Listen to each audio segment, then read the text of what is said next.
Thanks, Rob. You know, we Americans think of ourselves as a revolutionary people. In 1776, it was armed conflict to break away from Britain. But revolution doesn't just mean acts of violence. It is really a political process, forming a new way of looking at the world and how to operate within it. And 50 years ago, Oregon saw its own revolution. In 1973, a visionary generation formed a new way of thinking about the landscape and how to live in it by enacting Senate Bill 100. The result is an Oregon way of shaping the landscape that departs dramatically from what happens elsewhere. You know what happens in other states. Economic interests and the elected officials beholden to them decide what gets built and where. Here in Oregon, decisions get made through an open, participatory process to determine what will advance our shared goals. The visionary generation that created Senate Bill 100 has now largely passed on. Oregon's legendary governor, Tom McCall, was an early departure. In 1982, a ballot measure to repeal Senate Bill 100 gained momentum in Oregon and was being pushed by advocates who claimed that it was land use planning that had forced Oregon into a deep recession. Tom McCall, suffering from terminal cancer, summoned his remaining energy to campaign against the measure.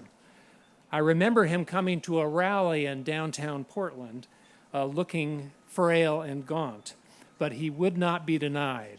I suspect it was against doctor's orders, but he was there.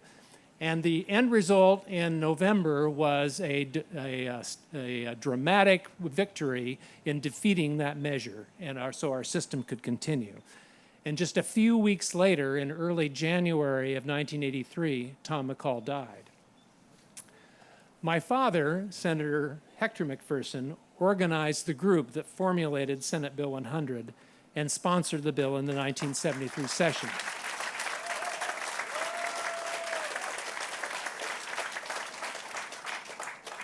As you heard, he later served a decade on LCDC, lived to age 96, and he actually attended the 40th anniversary celebration here at the Capitol a decade ago, but now he's gone as well. Others of the departing founding generation are an honor roll of leaders. Ted Halleck, who sponsored the bill along with my father. L.B. Day, the first chair of the commission and a key player in the legislative lobbying process. And more recently, we've lost some of the once young activists who protected the vision of the founders. Henry Richmond, creator of Thousand Friends of Oregon. And Bob Stacy, who led Thousand Friends through the turbulent times of ballot measures 37 and 49. And in an echo of Tom McCall's unto death commitment to this program, Jim Rue passed on last fall, only shortly after leaving the directorship of DLCD.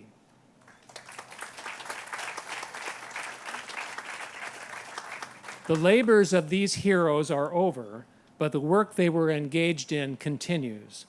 Oregon's unique system of statewide planning has been affirmed several times by the voters. However, it was created by legislation and can be weakened or even repealed by legislation. In each session, we see an onslaught of bills trying to carve out exceptions, launch pilot projects outside urban growth boundaries, or loosen the standards that protect working lands. Increasingly, those who want to do something inconsistent with the statewide planning goals approach a legislator for a bill to supersede what they want to do.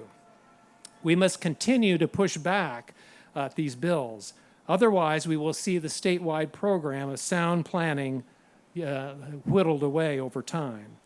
Eternal vigilance, they say, is the price of liberty.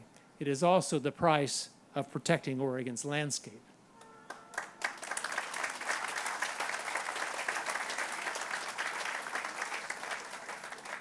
Those of us who defend Senate Bill 100 today are the next generation descendants of the revolutionaries who created it.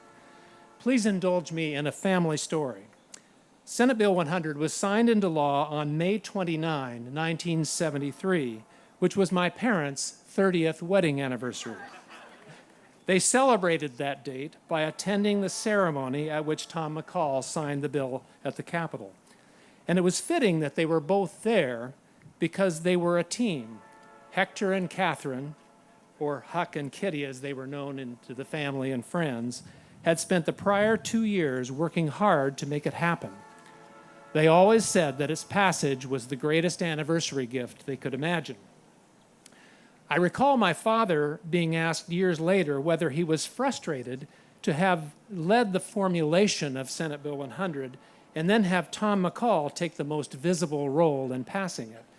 Not a bit, he said, noting that without Tom McCall's prestige and tremendous powers of communication, the bill would not have passed. It calls to mind what Harry Truman once said, "It is amazing what you can accomplish if you do not care who gets the credit." So it was with Senate Bill 100, which was a close-run thing.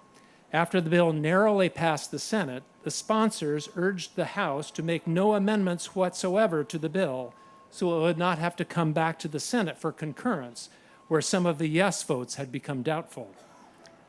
Despite the natural temptation to put one's mark on historic legislation, the House committee chair agreed, and that committee chair is with us today and was acknowledged earlier, Nancy Federle.